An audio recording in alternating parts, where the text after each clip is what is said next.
দেখুন, রাষ্ট্রপতি তিনি লন্ডনে গিয়ে কথা বলবেন কেন? তুমি যদি কথা বলার তার আগ্রহ থাকে এবং তুমি যদি মনে করেন কথা বলবেন, তিনি তো সেটা বঙ্গভবন থেকেও কথা বলতে পারেন। কারণ আহ, তিনি বিভিন্নভাবে তাকে হয়তো বিভিন্ন নজরদারিতে বিভিন্ন প্রক্রিয়ার মধ্য দিয়ে রাখা হচ্ছিল বা হয়তো রাখা হয়েছে।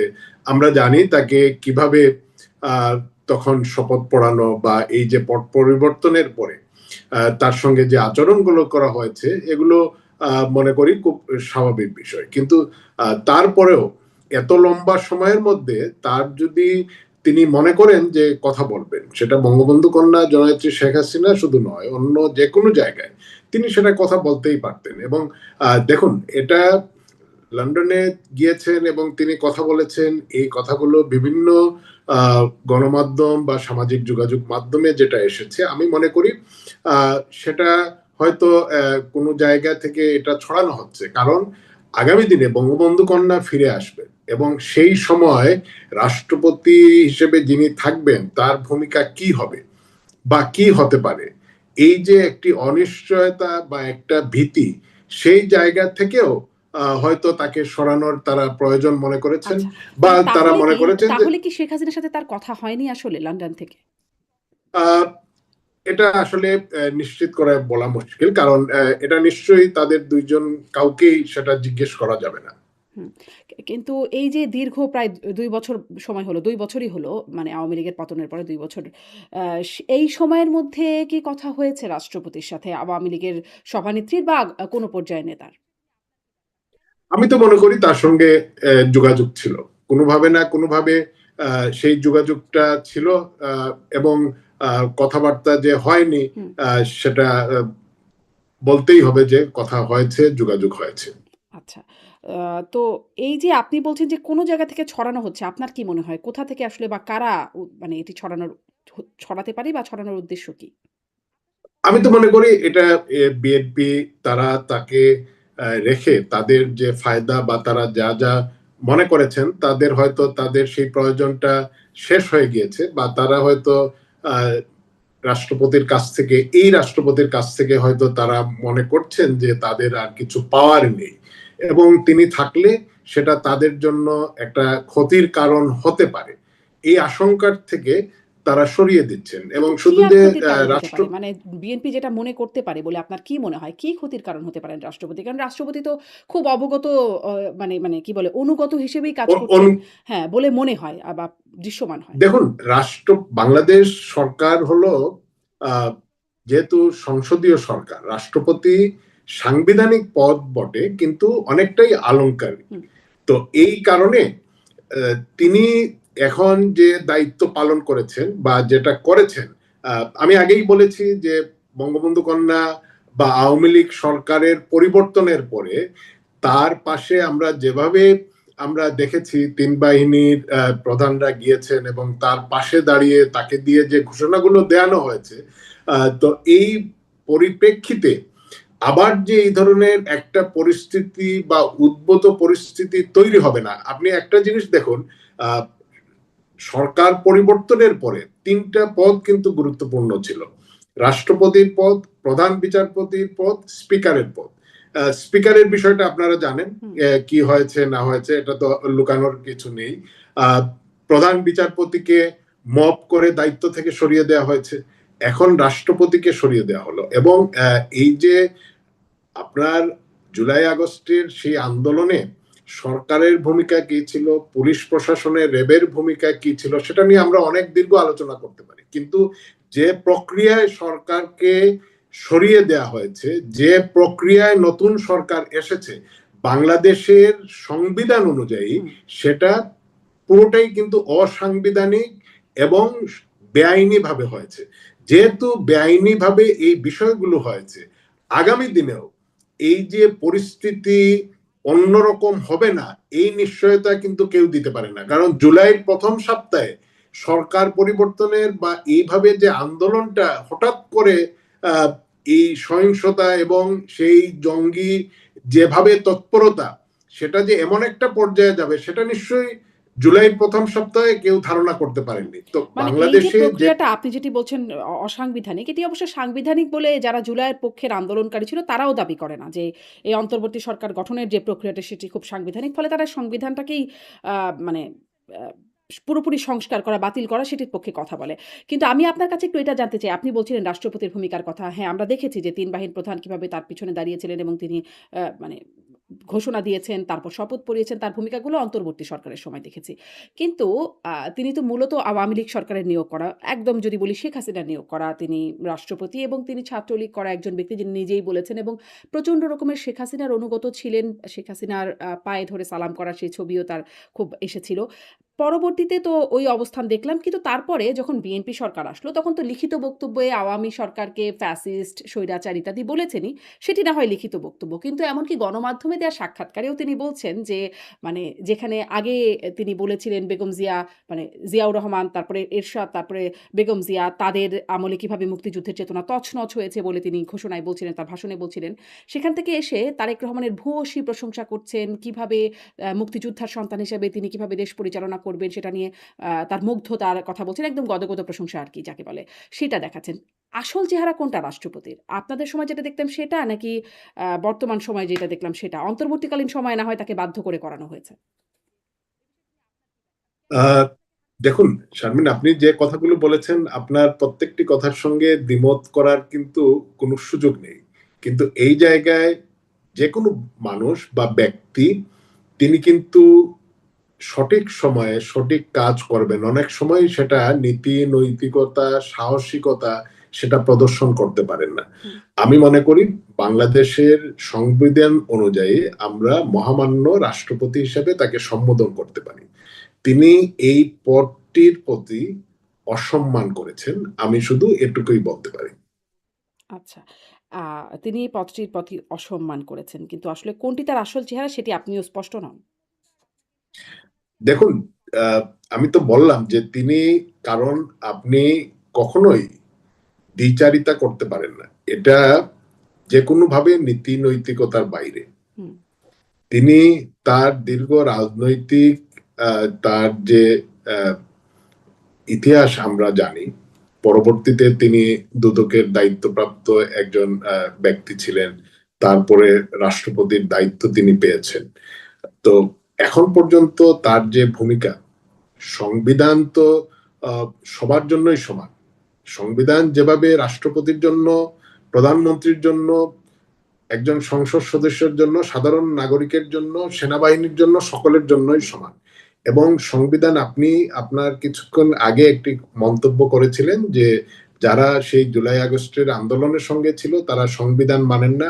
হ্যাঁ, তারা তো শুধু সংবিধান কেন, তারা স্বাধীনতাও তো মানেন না। স্বাধীনতা, সেই মুক্তিযুদ্ধের শহীদের সংখ্যা মানেন না। যা মা বোনদেরকে ধর্ষণ করা হয়েছিল যে সংখ্যা, সেগুলোকে তারা মানেন না। জাতীয় সঙ্গীতের প্রতি তারা সম্মান প্রদর্শন করেন না। তারা তো অনেক কিছুই মানেন না, এখনো মানছেন না, ভবিষ্যতেও তারা মানবেন না। তো এটা, এই যে যারা না মানেন এবং এই যে রাষ্ট্রপতির যে আচরণ, এটা আমি মনে করি সংবিধানের প্রতি, সংবিধানকে রক্ষা করার জন্য সাংবিধানিক যে পদগুলো, যে দায়িত্ব অর্পণ করা হয়, সংবিধান তাদেরকে যে দায়িত্বটা অর্পণ করে বা জাতির যে প্রত্যাশা থাকে, সেই প্রত্যাশা পূরণে তিনি ব্যর্থ হয়েছেন। জি। এইটা অবশ্য পুরনো কথা কিন্তু আপনি যেহেতু ব্যর্থতার কথা বলছেন, আ সংবিধানের মোড়কে আপনারাও কি জনগণের ভোটাধিকার মান থেকে বঞ্চিত করা বা জনগণের ভোটাধিকার যেটি আসলে সাংবিধানিক তাদের অধিকার, আ সেখান থেকে আপনারা মানে সেই সাংবিধানিক সেই আ জায়গাটি অক্ষুণ্ণ রাখতে আপনারাও কি ব্যর্থ হন নাই? বা আপনারা কি আসলে সেটিকে ভুলণ্ঠিত করেন নাই? আমরা তো, দেখুন, দীর্ঘদিন ক্ষমতায় ছিলাম। বঙ্গবন্ধু কন্যা, তার কথাই যদি আমি এখানে উচ্চারণ করি, তিনি তো বলেছেন দীর্ঘদিন ক্ষমতায় থাকার কারণে আমাদের কিছু ভুল ভ্রান্তি ছিল। আমাদের ভুল ভ্রান্তি ছিল না আমরা সেটা বলছি না, কিন্তু আমি যদি একটা ভুল করে থাকি, আপনাকেও আবার সেই ভুল পুনরাবৃত্তি করে করতে হবে, এই ধরনের তো কোনো কথা কি জাতি মেনে নিবে? বা এটা কি খুব ভালো হবে? আচ্ছা, তো তাহলে আমরা যদি ১ম ভুল অংশ, করেও আপনার কথার ১ম অংশটুকুতে থাকি। আপনারা কি এটা মেনে নেন যে আপনারা ভুল করেছেন? হ্যাঁ, আমরা দীর্ঘদিন ক্ষমতায় ছিলাম। আমাদের এই দেশের অর্থ সামাজিক অবস্থা দেখুন 2006-7 কোথায় ছিল, 2024-25 মানে 25 তো না, 23-24 কোথায় এসে দাঁড়িয়েছিল। তো আমাদের অনেকগুলো ভালো কাজ ছিল এবং দীর্ঘ সময় ক্ষমতায় থাকার কারণে আমাদের কিছু ভুল ভ্রান্তি তো নিশ্চয়ই ছিল, কারণ মানুষ মাত্রই তো ভুল হয়। হুম, আচ্ছা। আ এটা কি ভুল? মানে মানুষ মাত্রই ভুলের মতো একটা ভুল, সাধারণ ভুল? মানে মানুষকে আ মানে এক টার্মের পর আরেক টার্ম, তারপরে আরেক টার্ম এরকম তাদেরকে ভোটাধিকার থেকে বঞ্চিত করা। এটা কি একটা সাধারণ মানুষ মাত্রই ভুল? না, আপনি দেখুন, আমি খুব স্পষ্ট ভাবেই কথা বলি। আপনি আহ, কি একটার পর একটা কোনটার কথা বলবেন? আপনি 2008-এর নির্বাচন, 2014-এর নির্বাচন, 18-র নির্বাচন, 24-এর নির্বাচন, আপনি তো এক কাতারে নিলে হবে না। না। হুম, এই যে ইউনূস সাহেব যে মেটিকুলাস ডিজাইনের কথা বলেছেন, দেখুন বঙ্গবন্ধু কন্যার সবচেয়ে বড় যে ইমেজ এবং তার সবচেয়ে বড় যে অর্জনটা ছিল, তিনি দেশে ফিরে এসে মানুষের রাজনৈতিক অধিকার এবং ভোটাধিকার এই আন্দোলনের জন্য নেতৃত্ব দিয়েছেন এবং তিনি সফল হুম, হয়েছেন। তো এই জায়গায় তার ভাবমূর্তিকে নষ্ট করার জন্য নিঃসন্দেহে যারা তার ভাবমূর্তি নষ্ট করার জন্য নির্বাচনে বিভিন্ন অনিয়ম করেছে, আওয়ামী লীগ ক্ষমতায় ছিল, আমরা ক্ষমতায় ছিলাম, আমরা এই দায় এড়াতে পারি না, এই দায় এড়ানোর কোনো সুযোগ নেই। কিন্তু দেখুন, নেত্রীর ইমেজকে যারা প্রশ্নবিদ্ধ করার জন্য এই কাজগুলো করেছে এবং তারা ধীরে ধীরে সেই প্লটটা তৈরি করেছে, সেই প্লটটা কি শুধু 18 বা 14, সেটা কিন্তু বিডিআর মিউটিনির মতো যে ঘটনাটা নৃশংস ঘটনা, এই ঘটনার আগে থেকেই কিন্তু বিভিন্ন দেশি বিদেশি চক্রান্তে এই ঘটনা, এটা কি শুধু বিডিআর এর জওয়ানদের দ্বারা সংগঠিত হয়েছে? তারা কি এতই সাহসী ছিল যে বিডিআর এর অফিসারদেরকে হত্যা করবে, তাদের পরিবারকে নির্যাতন করবে? এবং আপনি দেখুন, সেই সময় সেই ঘটনার সঙ্গে যারা জড়িত ছিল, দোষী সাব্যস্ত হয়েছিল, তাদেরকে বিএনপি ক্ষমতায় এসে ইউনিয়স অবৈধভাবে ক্ষমতা দখল করে তাদেরকে একে একে সকলকে কিন্তু জেল থেকে ছেড়ে দিল। শুধু কি জঙ্গিদেরকে ছেড়ে দেওয়া হয়েছে? আজকে এই যে বিচারহীনতার সংস্কৃতি এবং এই সব কিছুকে কিন্তু আপনি একই ফ্রেমে দেখতে হবে। আপনি যদি বিচ্ছিন্ন করে এক একটা ঘটনাকে দেখেন, এই এক একটা ঘটনা সঙ্গে আরেকটার কিন্তু একদম সম্পূর্ণ যোগসূত্র হ্যাঁ, আছে। এই যে আপনি আপনি দেখুন, একটু বিডিআর 14-তে কি বিদ্রোহের দিকেও তাদেরকে চলে গেলেন। দেশি বিদেশি পক্ষ জড়িত বলে, বিদেশি কারা জড়িত? বিদেশি, এটা এই যে বিদেশি কারা জড়িত, সেটা তো বিদেশি গণমাধ্যমে বিভিন্ন আন্তর্জাতিক রাজনৈতিক বিশ্লেষক যারা, তারা কিন্তু দেশে দেশে কারা জাতীয়তাবাদী শক্তিগুলোকে ধ্বংস করতে চায়, কারা বিভিন্ন মহাদেশে জাতীয়তাবাদী জনপ্রিয় নেতাদেরকে বা যারা তার দেশের জনগণের অধিকার নিয়ে কথা বলেন, তাদেরকে কিভাবে হত্যা করতে চায়, নির্বাসনে দিতে চায়, রাজনীতি থেকে দূরে সরিয়ে দিতে চায় এবং তাদের পছন্দের পাপেট গভর্নমেন্ট নিয়ে আসতে চায় ইউনুস মার্কা, এটা কিন্তু সবাই জানে না, এই আসলে বিশ্বে। বিডিআর বিদ্রোহের সাথে বিদেশি শক্তি কারা, সেটি আসলে যদি আপনি স্পষ্ট করেন। সবাই জানার মধ্যেও একটু স্পষ্ট হয়ে যায় আসলে কারা তারা? আপনার মানে বিশ্লেষণ দেখুন, বা আপনার চিলিতে জানার কি কারা আছে? ঘটনাটি ঘটিয়েছিল, ইন্দোনেশিয়ায় যে হাজার হাজার কমিউনিস্টদেরকে হত্যা করা হলো, কারা হত্যা করেছে? বঙ্গবন্ধু হত্যার সঙ্গে কারা জড়িত ছিল? আপনার লিবিয়ার গাদ্দাফিকে কারা হত্যা করেছে? সাদ্দামকে কারা হত্যা করেছে? ভেনিজুয়েলার প্রেসিডেন্টকে কারা তুলে নিয়েছে? ইরানের এই যে একের পর এক তাদের নেতাদেরকে হত্যা করা হয়েছে, কারা হত্যা তার করেছে? মানে আপনি এগুলো তো সবার যুক্তরাষ্ট্রের কাছে কথা পরিষ্কার। বলছেন। আপনি যুক্তরাষ্ট্রের কথা বলছেন। মানে বিডিআর বিদ্রোহ থেকে সেখানেও যুক্তরাষ্ট্রের ভূমিকা, মার্কিনীদের ভূমিকা।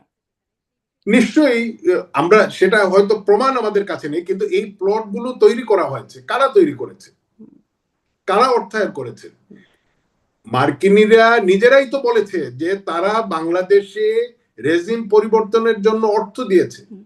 কিন্তু আবার ট্রাম্প নিজে কিন্তু বলেছেন, আবার এই টাকাটা কার কাছে সাবেক গেল? প্রধানমন্ত্রী শেখ হাসিনা তিনি আ সাক্ষাৎকারে যে লিখিত সাক্ষাৎগুলো দিচ্ছিলেন সাউথ চায়না মর্নিং পোস্ট বা রাশিয়ার কোনো গণমাধ্যমে দেওয়াও একটা সাক্ষাৎকারে তিনি বলেছেন যে মার্কিনীদের ভূমিকার ব্যাপারে তিনি সেইখানে তিনি ডিনাই করছেন। যেখানে তিনি আগে বলতেন যে মার্কিনীরা চায় নাই বলেই তিনি ক্ষমতায় থাকতে পারেন নাই বা তাকে ক্ষমতা ছাড়তে হয়েছে। সেখানে তিনি কিন্তু বলছেন যে এরকম কোনো প্রমাণ নাই যে মার্কিনীরা ভূমিকা রেখেছে বা মার্কিনীদের না, হাত ছিল। আমিও তো বলেছি যে আমাকে যদি আপনি বলেন, এই ঘটনাগুলোর সঙ্গে তো প্রমাণ থাকে না। কেউ কোনো অপকর্ম করলে সেটা কি প্রমাণ রেখে করে? অবশ্যই এটা মানে শেখ ধারণা হাসিনা করা তিনি হয়। সংসদে দাঁড়িয়ে বলেছেন যে প্রমাণ না থাকলে কি তিনি এমনি এমনি বলছেন হাওয়ার উপর ভেসে? নিশ্চয়ই তার কাছে কোনো একটা কিছু এসেছিল যেটা আসলে যেটারই বহিঃপ্রকাশ তিনি বলেছেন। ক্ষমতা ছাড়ার মানে ক্ষমতাচ্যুত হবার আগে পরে। দেখুন, আমাদের আজকে তেল গ্যাস কার কাছে গেল? আমাদের আধিপত্যবাদের বিরুদ্ধে আমাদের দেশে তো সেই আন্দোলনের সময় বলা হয়েছিল, কৌটার কথা বলা হয়েছিল, বঙ্গবন্ধুর বাংলায় বৈষম্যের ঠাঁই নাই বলা হয়েছিল, কিন্তু 5ই অগাস্টেই তো 32 নম্বরে গিয়ে আক্রমণ করা হলো, বঙ্গবন্ধু ভাস্কর্য ভেঙে ফেলা হলো, মুক্তিযুদ্ধের বিভিন্ন স্মৃতি স্তম্ভে আঘাত করা হলো। তো এই যে বিষয়গুলো আপনি দেখুন, এইখানে আজকে আমাদের দেশে যে চুক্তিটা হলো আমেরিকার সঙ্গে, এই চুক্তিতে বাংলাদেশের কোন স্বার্থটা সংরক্ষিত হয়েছে? সেটা কৃষক হোক, শিল্পপতি হোক, সাধারণ মানুষ বা ভোক্তা হোক, প্রত্যেকেই কিন্তু আজকে একটা ঝুঁকির মধ্যে পড়েছেন।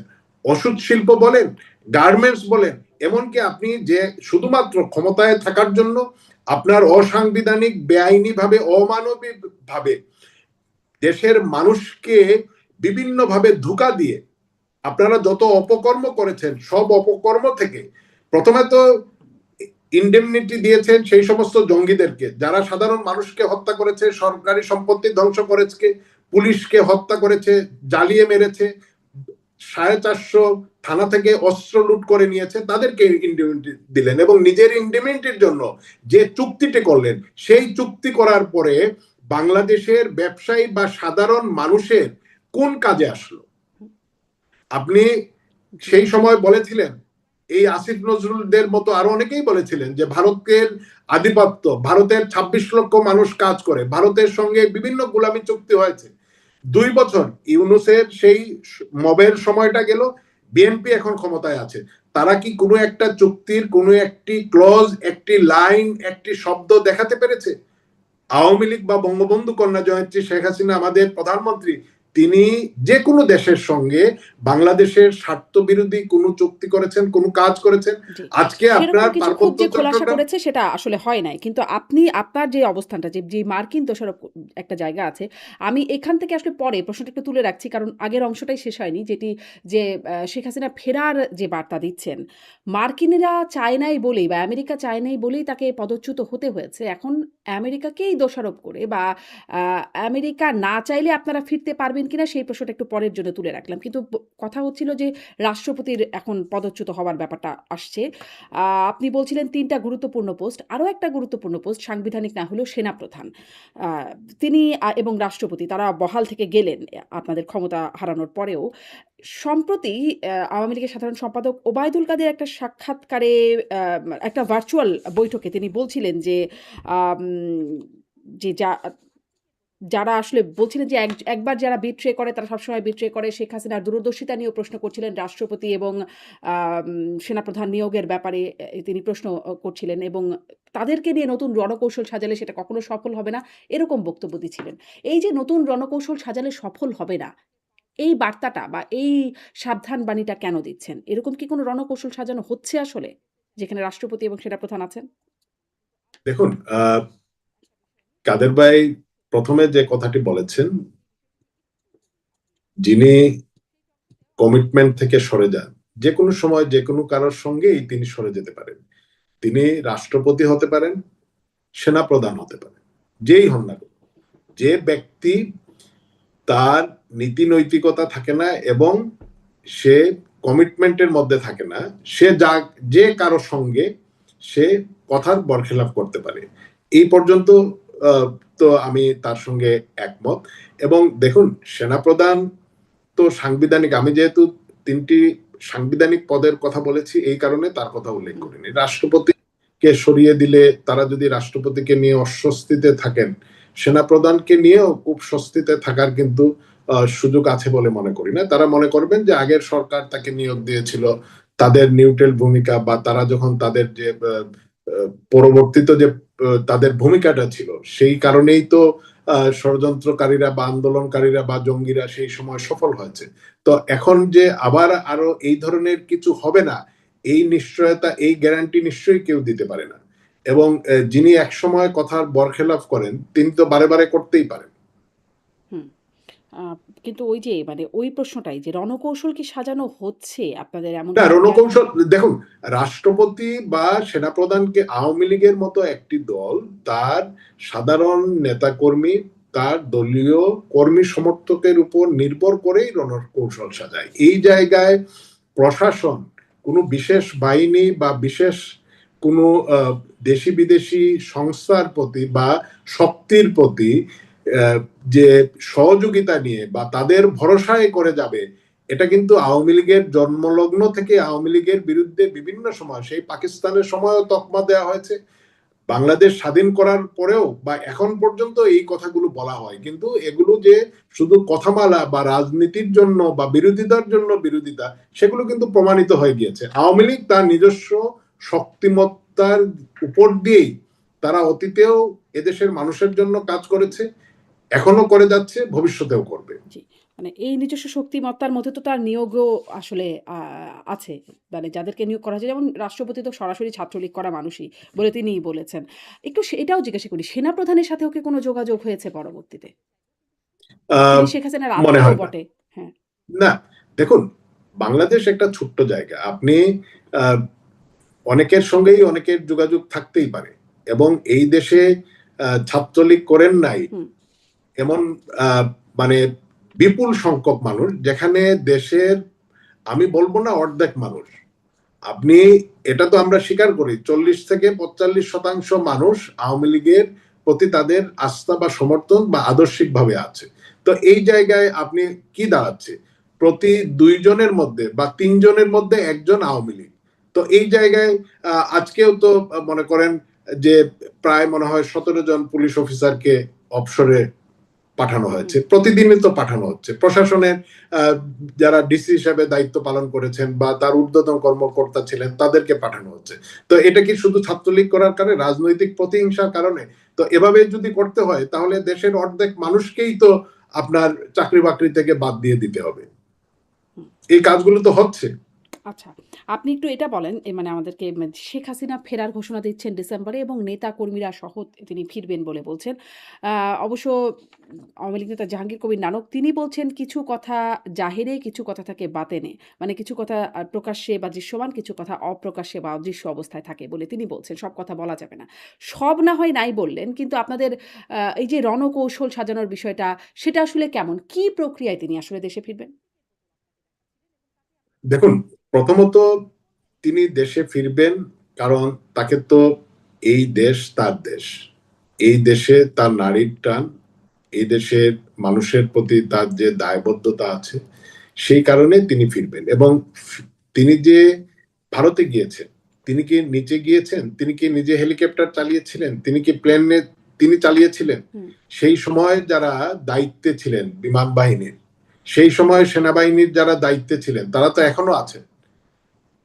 এই যে তাকে যেভাবে গণভবন থেকে হুম। তাকে সামরিক হেলিকপ্টারে করে এবং পরবর্তীতে সামরিক বিমানে করে তাকে দেশের বাইরে নিরাপত্তার কথা বলে তারা দিয়ে রেখে আসলেন, সেই সমস্ত অফিসাররা তো বহাল আছেন। তারা কার নির্দেশে সেই কাজটা করেছেন? এখন কার বঙ্গবন্ধু নির্দেশে কন্যা করেছেন? ফিরে মানে আসে। শেখ হাসিনা তো নিজেই ভারতকে অনুরোধ করেছিলেন যে তাকে, মানে তিনি যাবেন সেই বিষয়টি, এবং এই বিষয়টি সংসদে বলেছেন ভারতের পররাষ্ট্রমন্ত্রী জয়শঙ্কর। দেখুন, এটা কিন্তু একটি সামরিক চ্যানেলে যোগাযোগের মাধ্যমে তারপরে তার সম্মতিতে সেটা করা হয়েছে, কিন্তু সেই প্রক্রিয়াটার সঙ্গে কিন্তু সেই সময় পুরোপুরি সামরিক বাহিনী জড়িত ছিলেন।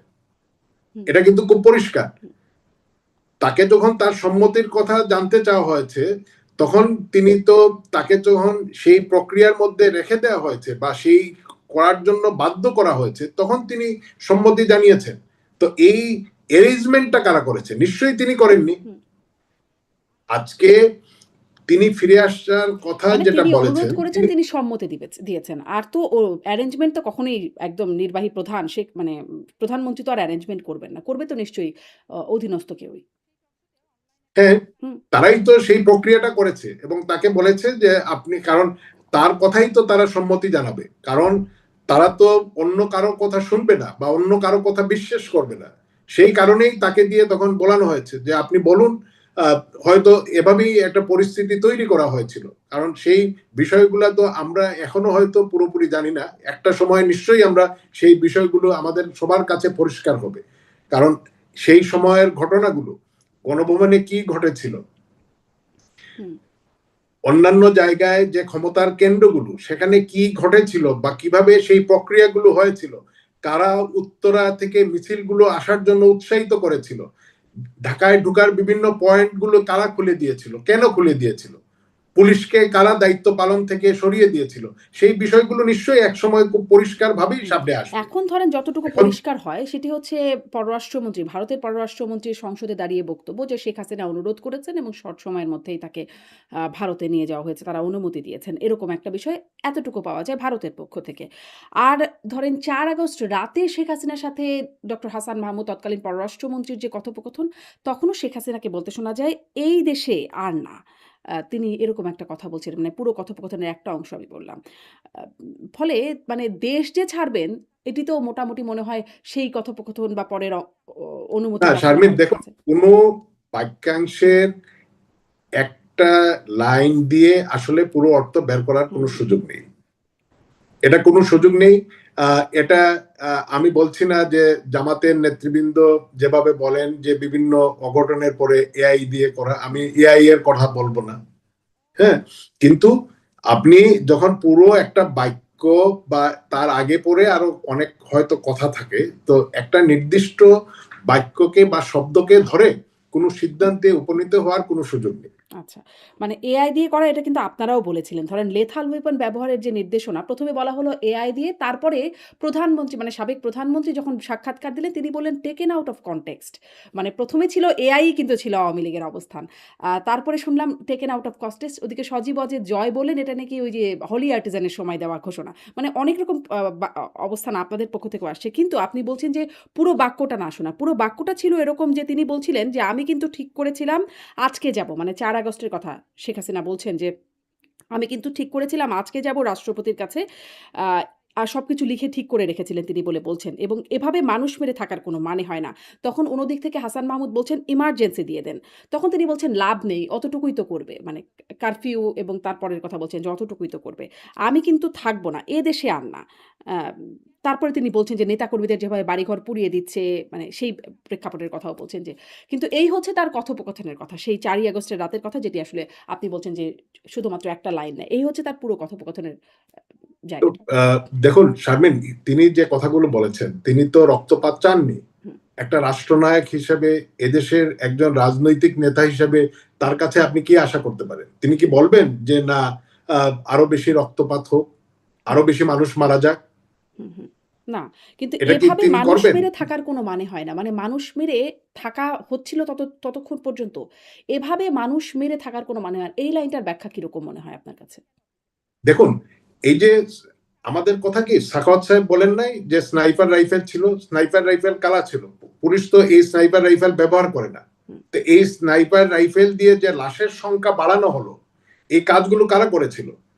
মেট্রোতে কারা আগুন দিয়েছে? পুলিশকে কারা হত্যা করেছে? হুম, হুম, এই যারা হত্যা করেছে, যারা থানায় অস্ত্র লুট করেছে, তারা কিন্তু বলেছেন। হুম। না, বিএনপির নেতৃত্ব, ব্রিগেডিয়ার সাখাওয়াত জামাতের বলেছেন নেতৃবৃন্দ। 7.62 এটা আ পুলিশের কাছে আছে, সাধারণ মানুষের কাছে থাকার কথা না। কিভাবে গেল তিনি সেই প্রশ্নটা করেছিলেন। না, সেটা তিনি বলেননি। তিনি ২ টা জায়গায়, একবার নয়। ২ বার তিনি বলেছেন, হ্যাঁ। আ অবসরপ্রাপ্ত আর্মি অফিসারদের রাওয়া ক্লাবে সেখানেও কিন্তু তিনি বলেছেন। তাকে বলা হয়েছে যে এটা এই জোন, এই জোনে আপনি ঢুকবেন না। হুম, হ্যাঁ? তো এটা কারা উনাকে বলেছে? এটা তো উনি পরিষ্কার। উনাকে তো এই স্নাইপার রাইফেলের কথা বলার পরেই কিন্তু তাকে স্বরাষ্ট্র মন্ত্রণালয় থেকে সরিয়ে দেয়া হলো। হুম। এটা নিশ্চয়ই আপনার মনে নিশ্চয়ই, আছে। হ্যাঁ, মনে আছে। হ্যাঁ, তো এটা তিনি কিন্তু খুব পরিষ্কার ভাবেই বলেছেন যে পুলিশের কাছে বা সরকারি এই বাহিনী, কোনো আইন শৃঙ্খলা বাহিনীর কাছে এই স্নাইপার রাইফেল বা এই ক্যালিবারের গুলি থাকে না। তো না, এই জনাব গুলিগুলিতে তারেক আপনি মনে হয় একটু আমি উনার কথা বারবার শুনেছি এবং উনি আমার অনুষ্ঠানে এসেও বলেছেন। তিনি আসলে এটা বলেন নাই যে পুলিশের খাতে তো থাকার কথা না। তিনি বলেছেন সাধারণ মানুষের কাছে এটা গেল কি করে সেই তদন্তটা তিনি করতে চেয়েছিলেন এবং সেটি মানে আপনি বললে আমি এখন খুঁজে বের করে আবার আপনাকে শোনানোর চেষ্টা করতে পারি। না, তো একই তো কথা। তিনি তো এটাই বলতে চেয়েছেন যে সাধারণ মানুষও হ্যাঁ, যদি হয়, এই কারা? এই আততায়ীরা কারা? হুম, এই আততায়ীটা কে? এই আততায়ী তো নিশ্চয়ই পুলিশ না, কারণ পুলিশের পক্ষে এই কাজগুলো করা সম্ভব নয়, বা পুলিশ এই কাজ করবে না। সেই সময়টায় যেভাবে বিটিভিতে আগুন দেয়া হলো, আপনি বলুন যে বিভিন্ন কারাগারে যেখানে জঙ্গিরা ছিল, সেই জঙ্গিদেরকে কারাগার ভেঙে বের করা হলো, এগুলা কি আন্দোলনের অংশ? নির্দিষ্ট কারাগারগুলো যেখানে জঙ্গি সাজাপ্রাপ্ত জঙ্গিরা ছিল, বিচারাধীন জঙ্গিরা ছিল, সেই সমস্ত কারাগারে কেন আক্রমণ করা হলো? সেই কারাগারগুলোর ফটক কারা ভেঙে সেখান থেকে জঙ্গিদেরকে বের করে নিয়ে আসলো? তো এই যে আপনি বিহারিরা ঢাকায় কেন আসলো, রোহিঙ্গারা, বিহারিরা তো ছিলই, রোহিঙ্গারা কেন ঢাকায় আসলো, কারা নিয়ে এসেছিল? এই এই যে আন্দোলনটা, যদিও সেই সময়টা আমি পূর্বেই বলেছি যে কোটা বিরোধী বলা হয়েছিল, দুর্নীতির বিরুদ্ধে বলা হয়েছিল, বাক স্বাধীনতার কথা বলা হয়েছিল, বৈষম্যের কথা বলা হয়েছিল। আপনি দেখুন সেই সময় যে কথাগুলো বলা হয়েছিল, তার একটাও কি আমরা পরবর্তী সময়ে দেখেছি যে সেই দিকে সেই আন্দোলনের শক্তি বা তারা সেই চাপ সৃষ্টি করছেন, সেটা অবৈধ ইউনিস হোক আর বিএনপি সরকার হোক, কারোর প্রতি তারা কি সেই দিকে গিয়েছেন? আজকে কি কোটা নেই? হুম, আজকে কি দুর্নীতি নেই? আজকে কি বৈষম্য নেই? হুম, হুম, সবই সবকিছুই তো মানে আছে এই বহাল। সবই আছে।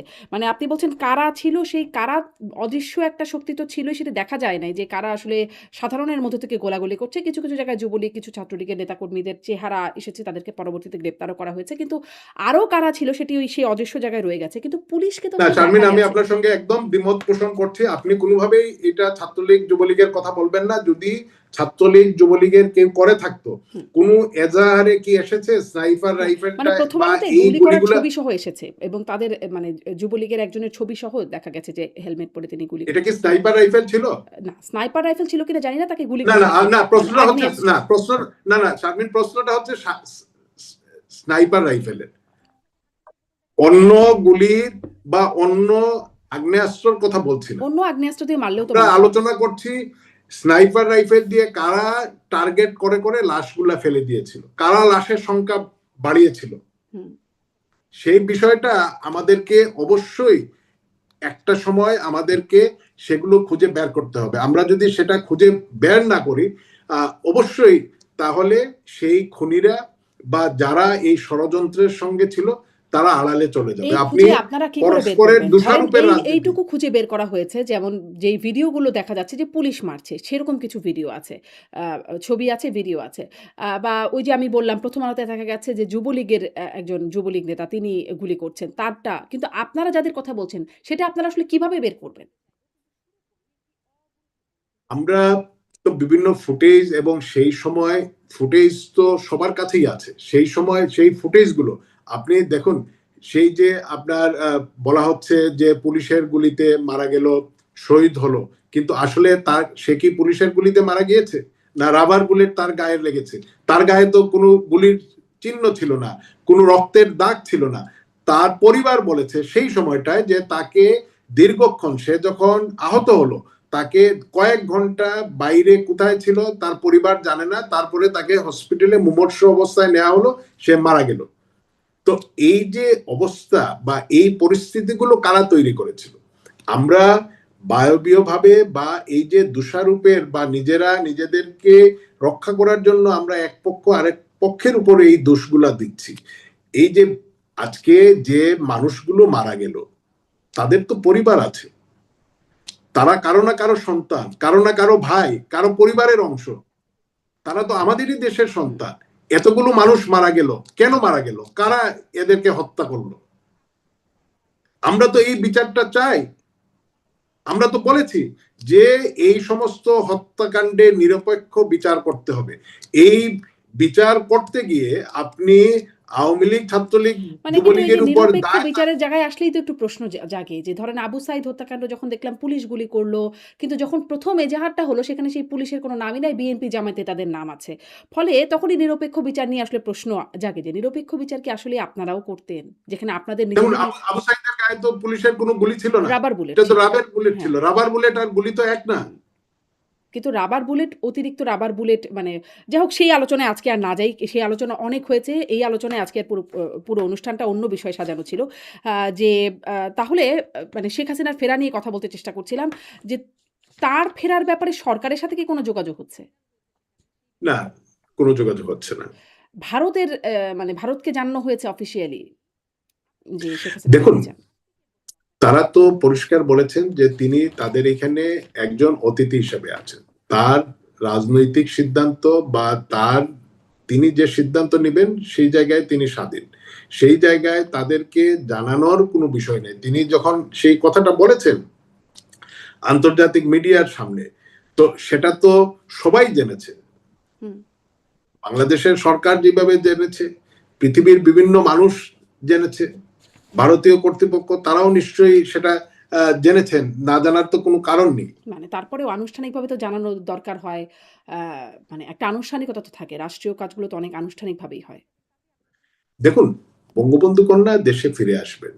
হ্যাঁ? তো এই জায়গায় তিনি ফিরবেন, তাকে কি কোনো শক্তি দেশে ফিরিয়ে দিবে বা ফিরিয়ে দেওয়ার পরিবেশ তৈরি করবে? সেটা কিন্তু বাংলাদেশের মানুষ এবং আওয়ামী লীগের উপরেই নির্ভর করবে। আওয়ামী লীগের নেতাকর্মীরা তারা যতটা সংগঠিত হয়ে রাজপথে নেমে আসতে পারবেন, সংগঠিত হবেন, মানুষকে এমনিতেই তো সাধারণ মানুষ আজকে বিক্ষুব্ধ।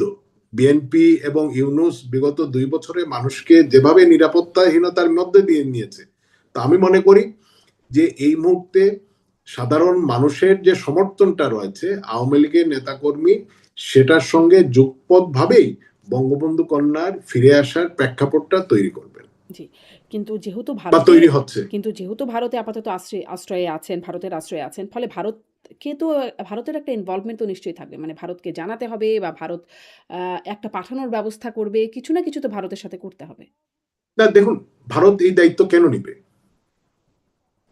ভারত এই দায়িত্বটা কেন নিবে? এটা তো বাংলাদেশের যে বিষয়টা, বাংলাদেশের বিষয় আওয়ামী লীগের সভানেত্রী, সাবেক প্রধানমন্ত্রী তিনি ফিরে আসবেন। তিনি ফিরে এসে বলেছেন যে আমি আইনানুগভাবে মোকাবেলা করতে হুম। চাই। আমাকে কারাগারে দাও, আমাকে ফাঁসি দাও। আমি এদেশে আমি ফিরে আসতে চাই। এটা আমার দেশ।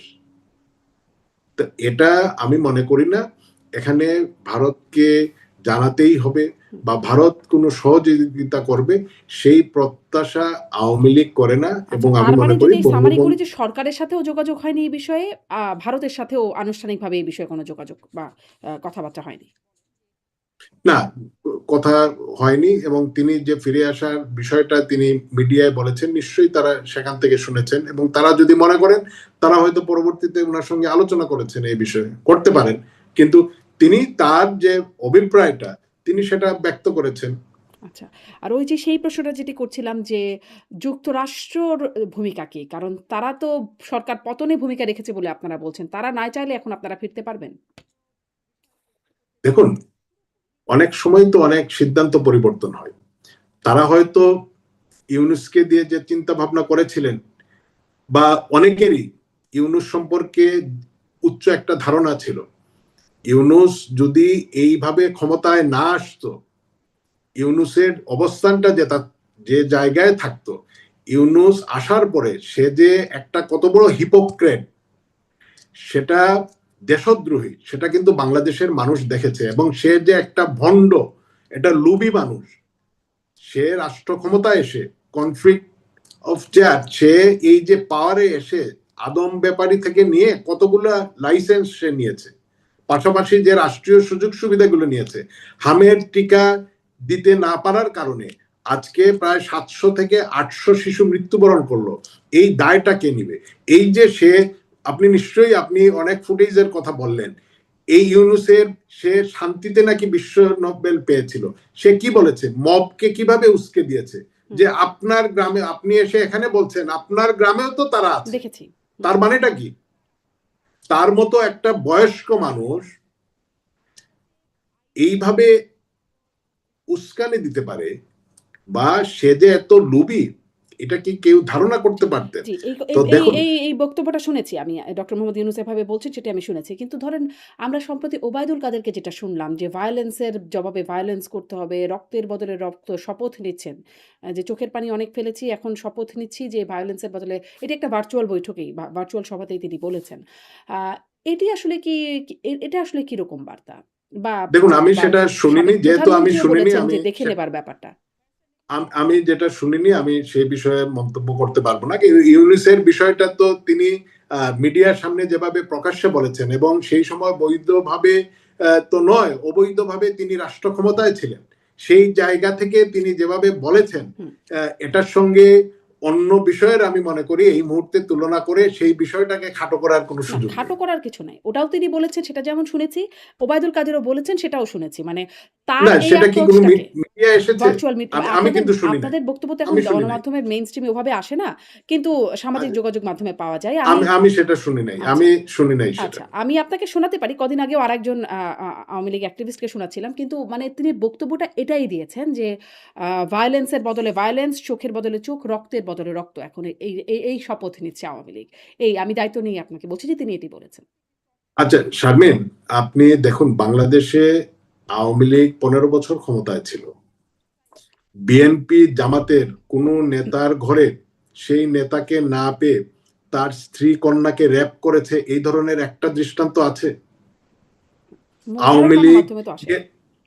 হ্যাঁ মানে গণমাধ্যমে তো ঠিক এইরকম খবর দেখেছি বলে মনে হ্যাঁ, হয়। কিন্তু এখন এখন এগুলা হচ্ছে বাংলাদেশে। এখনো গণমাধ্যমে আপনার আসছে না। বিএনপি জামাত ১৫, এখন তো মবের রাজত্বে আছে গণমাধ্যম। এটা তো আমার চেয়ে আপনি ভালো জানেন, না জানেন না? না মানে না, গণমাধ্যম এটা কখন জানেন না স্বাধীন আপনি। ছিল বলে আসলে জানি না। কখনোই কি না, আপনি এখন শুধু অন্যটা, এখন কি হচ্ছে সেটা বলেন। মানে এখন স্বাধীন কি আছে? হ্যাঁ, মব তো দেখেছি। এটা তো অস্বীকার করা যায় না। মব কোন ইলেকট্রনিক প্রিন্ট মিডিয়া মব করে দখল হয়েছিল গত ১৫ বছরে আওয়ামী লীগের সময়? কিন্তু বন্ধ হয়েছে। একটা দৃষ্টান্ত আছে? একটা, প্রথম আলো এত কিছু করেছে আওয়ামী লীগের বিরুদ্ধে। প্রথম আলো কি কখনো জ্বালিয়ে দেওয়া হয়েছে? হুমকি দেওয়া হয়েছিল যে তোমাদের সামনে সিন্নি করা হবে, গরু জবাই করা হবে? হুম, এই ধরনের হুমকি ডেইলি স্টার প্রথম আলো পেয়েছিল? মাহফুজ আনাম কয়েকদিন আগেও তো এই আপনার মতিউর রহমান বললেন যে আওয়ামী লীগের পতনের জন্য তারা সব করেছেন। তো পতনের জন্য সব করেছেন, সেটা ঠিক। আওয়ামী লীগের পতন হয়েছে, প্রথম আলো জ্বালিয়ে দিয়েছে জঙ্গিরা, মাফ করেছে? এই জঙ্গি মৌলবাদীরা কাউকে ক্ষমা করবে না। তারা একজন একজন করে ধরবে। হুম। কিন্তু তারা আপনাদের এদেশের অ্যাপ্রোচটা কি হবে? ধরুন আপনারা ফিরে গেলেন দেশে। সেটা কি আসলে ওবায়দুল কাদের যেভাবে বলছেন বা সাবেক প্রধানমন্ত্রী যেভাবে দেখে নেবার কথা বলছেন, এরকম একটা অ্যাপ্রোচ হবে যে যারা এরকম করছে তাদেরকে দেখে নেওয়া হবে, তাদেরকে চোখের বদলে চোখ, রক্তের বদলে রক্ত। এরকম আপনাদের অ্যাপ্রোচ হবে? আপনাদের অ্যাপ্রোচটা দেখুন, কি হবে? আওয়ামী লীগ একটি গণতান্ত্রিক দল। আওয়ামী লীগে এদেশের সবচেয়ে বড় জনসমর্থিত দল। আওয়ামী লীগ কোনো সহিংসতা বা প্রতিহিংসাকে ধারণ করে না, অতীতেও করেনি, হুম, ভবিষ্যতেও করবে না। তবে যারা এই সমস্ত ঘটনা ঘটাচ্ছেন, সেটা প্রশাসনের হোক বা রাজনৈতিক নেতাকর্মী হোক, আমরা নিশ্চয়ই আইনানুগভাবে এই বিষয়টা মোকাবেলা করব। কারণ আপনি আমাকে হত্যা করবেন, ধর্ষণ করবেন, চোখ তুলে ফেলবেন, আমার গোয়াল ঘরের সব গরু পুড়িয়ে মারবেন, আমার পুকুরের সব মাছ বিষ দিয়ে মেরে ফেলবেন, আমার ফসলের ধান কেটে নিবেন, আমাকে না পেয়ে আমার সন্তানকে জেলে দিয়ে দিবেন, আর আমরা আপনার জন্য মোনাজাত করব? হুম, জি, নিশ্চয়ই সেটা হবে না। জি। আমরা আইনানুগ ভাবে মোকাবেলা করব, জি। আইন নিজেদের হাতে তুলে নিব না। মানে তারাও সেটি বলছেন যে আইনের নামে তাদেরকে বছরের পর বছর তাদেরকে মামলায় হয়রানি করে তারা ধান খেতে থাকতেন। মানে বিএনপি কর্মীদের এটা বক্তব্য। তখনও বলতেন মানে কোন আপনার না, বিএনপির কর্মীদের কথা বলছেন, কার কথা বলছেন? তারা ব্যবসা বাণিজ্য করেনি? হুম, আপনি এই যে প্রতিমন্ত্রী, যিনি তার পরিবারের ৪ জনের নামে ইউনিয়নের নাম করেছেন, ৪টি ইউনিয়নের, বাংলাদেশে একটা জমিদারি শুরু হয়েছে। তিনি তার তার গত ১৫ বছরের ইনকাম ট্যাক্সের ফাইল দেখেন। তিনি কত কোটি টাকার কাজ করেছেন, কত শত কোটি বা হাজার কোটি টাকার কাজ করেছেন। এই ধরনের নজির বাংলাদেশের প্রত্যেকটি জেলায় আছে। হুম। আওয়ামী লীগ কিন্তু এই যে রাষ্ট্র ক্ষমতায় বিএনপির ছিল। প্রত্যেকটা একদম বেগম খালেদা জিয়া থেকে শুরু করে একদম তৃণমূল কর্মীর নামে পর্যন্ত মামলা। এটি কি মানে একটা এক রকমের হয়রানি না? নাকি সব আসলে আইনানুগ হ্যাঁ, প্রক্রিয়ায় হয়েছে? মামলা থাকতেই পারে, মামলা পুলিশ করেছে, মামলা ছিল, কিন্তু মামলা থাকা আর আপনি ঘরে গিয়ে ধর্ষণ করা, হত্যা করা, এটা কি এক? না, নিশ্চয়ই না। তাইলে আপনি মা এবং সন্তান একই হাত করায়, বাবা এবং সন্তান একই হাত করায় দিয়ে কারাগারে নিয়ে যাওয়া হচ্ছে, আদালতে নিয়ে যাওয়া হচ্ছে। আওয়ামী লীগের গত 15 বছরে এই ধরনের দৃষ্টান্ত আছে? নিশ্চয়ই নেই। জি। এখন সমস্যা তো ওইখানে যে গণমাধ্যম তো আসলে কথা বলে না সবসময়, বা শাসকের কথাই বলে বেশিরভাগ সময়। আমি নিজেও গণমাধ্যমে কাজ করেছি। অবশ্য আমার যে জায়গাটা ছিল সেখানে ঠিক রিপোর্টিং লেভেলে বা মাঠ পর্যায়ে কাজ করার সুযোগ ছিল না। ফলে আ তবে এতটুকু বলতে পারি যে গণমাধ্যম স্বাধীনভাবে তখনও কাজ করেনি, এখনো কাজ করছে না, আগেও কাজ করেনি। আ এটা একটু বলবেন যে আপনার কাছে জিজ্ঞাসা করছিলাম যে মার্কিন ভূমিকার কথা। আপনারা কি কোনো লবিং, মানে ধরেন ক্ষমতায় আপনারা যখন শাসনভারে ছিলেন বা দায়িত্বে ছিলেন, ক্ষমতায় ছিলেন, তখন আমরা দেখতাম বিএনপি নানান রকম লবিং করত। আপনারাও ডিপ্লোম্যাটদেরকে পাশে পাবার জন্য নানান রকম বৈঠক, বা এমনকি ওই যে ৪ই আগস্টের যেই কথোপকথনটা বলছিলাম, ওই ডিপ্লোম্যাটদের সাথে মিটিং প্রসঙ্গেই কথা হচ্ছিল শেখ হাসিনার সাথে ডক্টর হাসান মাহমুদের। আ এখন আসলে লবিংটা কিরকম হচ্ছে? আন্তর্জাতিক লবিং বা কে করছে আপনাদের পক্ষে দেখুন, আন্তর্জাতিক লবিং? এই যে দেশে সহিংসতা হচ্ছে, গণতন্ত্র নেই, মানুষকে নির্বিচারে হত্যা করা হচ্ছে, ধর্ষণ করা হচ্ছে, এই বিষয়গুলো তো স্বীকৃত। হুম, গণমাধ্যমে আসলো কি আসলো না, এই ঘটনাগুলো তো ঘটছে। আপনি গণমাধ্যমে বা এই যে গ্লোবাল ভিলেজে আমরা আছি, আপনি কতটা সংবাদকে চেপে যেতে পারবেন? এবং বাংলাদেশে জঙ্গিদের যে উত্থান হুম, দিনে দিনে বাড়ছে, যেভাবে তারা সেই হিজবুত তাহরির অন্যান্য বিভিন্ন নিষিদ্ধ ঘোষিত পৃথিবীব্যাপী জঙ্গি সংগঠনগুলো, এখানে পাকিস্তানের লোকজন হরহামেশা আসছে, আফগানিস্তান থেকে আসছে, পৃথিবীর বিভিন্ন জায়গা থেকে সন্ত্রাসীদের একটা অভয়ারণ্যে বাংলাদেশ আজকে পরিণত হয়েছে। তো এখানে বাংলাদেশে যে পরিমাণ জনসংখ্যা এবং বিভিন্ন চ্যালেঞ্জ রয়েছে, এই জায়গায় যদি এই সন্ত্রাসীরা ঘাঁটি গেড়ে বসতে পারে, এটা তো একটি আরেকটি অ্যাটম বোমা হবে। এই বিষয়টা নিশ্চয়ই পশ্চিমারা বা যারা ইউনুসকে ক্ষমতায় এনেছিল, তারা এখন টের পাচ্ছে যে তারা আওয়ামী লীগকে শিক্ষা দিতে গিয়ে বা এদেশের তেল গ্যাস, এদেশের ব্যবসা বাণিজ্য, এদেরকে কলোনি করতে গিয়ে তারা যা করেছেন, এখন তার পরিবর্তে যেটা হচ্ছে সেটা তাদের দিকেই কিন্তু উল্টোভাবে হয়ে যাবে। হুম। মানে এই বিষয়টার জন্য কি, এই বিষয়টা বোঝানোর জন্য আপনাদের পক্ষ থেকে কি কোনো লবিং আছে? ধরেন এই মাসের শেষের দিকেই আসবেন সার্জিও গোর, মার্কিন বিশেষ দূত, তিনি আসবেন, দক্ষিণ এশিয়া বিষয়ক। তিনি আসবেন। মানে সবসময় আমরা দেখেছি যে বিএনপি আওয়ামী লীগ সাথে নিজেরা কথা বলে না। একজন তৃতীয় ব্যক্তি, সেদিন আমার অনুষ্ঠানে বিবিসি বাংলার সাবেক প্রধান সাবির মোস্তফা তিনি বলছিলেন যে আওয়ামী লীগ বিএনপি সবসময় কথা বলে না, মুখোমুখি হয় না। তৃতীয় কোনো ব্যক্তি, বিদেশিরা এসে তাদের মধ্যে কথোপকথন হয়। মানে এরকম কি কোনো কথোপকথন সার্জিও গোরের কাছ থেকে আসবে কিনা? আপনাদের কোনো পক্ষ থেকে কোনো লবিং ছিল কিনা? সেটি একটু জানতে চাইছিলাম। দেখুন, আমাদের পক্ষ থেকে লবিং বলতে কি, আমরা পৃথিবীব্যাপী বিভিন্ন মানবাধিকার সংস্থা বা এগুলো নিয়ে যারা কাজ করেন, বিভিন্ন দেশের এমপি বা সিনেটর যারা আছেন, আমরা তাদের কাছে এই তথ্য উপাত্তগুলো নিয়মিতই আমরা দিচ্ছি। আমরা তাদের সঙ্গে যোগাযোগ রাখার চেষ্টা করছি। তাদেরকে বাংলাদেশের এই প্রেক্ষাপট বা এই যে জঙ্গিদের উত্থান এবং এই যে আহ, রাজনীতির নামে যে সহিংসতাগুলো, হুম, সেগুলো আমরা তথ্য প্রমাণ দিচ্ছি আচ্ছা। মানে এটা এবং হচ্ছে আমরা আপনাদের মনে করি অবস্থান। কিন্তু যেখানে মানে বিশেষ করে আওয়ামী লীগের নেতারা একদম সভাপতি থেকে শুরু করে বেশিরভাগ নেতারাই আছেন, ভারতের কথা বলছি। আম ভারতের সাথে যেটা দেখেছিলাম যে, এই যে ধরেন প্রধানমন্ত্রীর চীন সফর, তারেক রহমানের চীন সফরের আগে দেখলাম যে খুব পুশিন হলো। তারপরে ডাক্তার জাহেদ, প্রধানমন্ত্রীর উপদেষ্টা, তাকে এয়ারপোর্টে হয়রানি করা হলো, হেনস্থা করা হলো। মানে এরকম একটা অ্যাপ্রোচ, যেগুলো আসলে সবগুলোকে নেতিবাচকভাবে দেখার যথেষ্ট সুযোগ আছে। একটা নেতিবাচক অ্যাপ্রোচ দেখা যাচ্ছিল সরকারের প্রতি। কিন্তু চীন সফর শেষ হতেই বা চীন সফরের মধ্যেই ট্যুরিস্ট ভিসা উন্মুক্ত করে দেওয়া, বা পুশিনটাও থমকে গেল চীন সফরের পরপর। আ তারপরে গত ১৫ জুলাই প্রধানমন্ত্রীর প্রতিরক্ষা উপদেষ্টা ব্রিগেডিয়ার অবসরপ্রাপ্ত এ.কে.এম. শামসুল ইসলাম, তিনি সাক্ষাৎ করেছেন অজিত দোভালের সাথে। আবার অ্যা খোদ নরেন্দ্র মোদি, ভারতের প্রধানমন্ত্রী, তিনি বাংলাদেশের প্রধানমন্ত্রী তারেক রহমানকে ব্রিকস সামিটে আমন্ত্রণও জানিয়েছেন এর মধ্যে। এবং এটাকে ভারতীয় সিনিয়র সাংবাদিক গৌতম লাহিড়ী, তিনি বলছেন রেয়ার জেস্চার বা বিরল একটা উদ্যোগ হিসেবে তিনি আখ্যায়িত করছেন। মানে ভারত খুব এই সরকারের সাথে ভারতের পক্ষ থেকে একটা তৎপরতা মনে হচ্ছে সম্পর্ক উন্নয়নের তৎপরতা। এটি আপনাদের জন্য কেমন? দেখুন, ভারত আমাদের সবচেয়ে নিকট প্রতিবেশী, বৃহৎ প্রতিবেশী।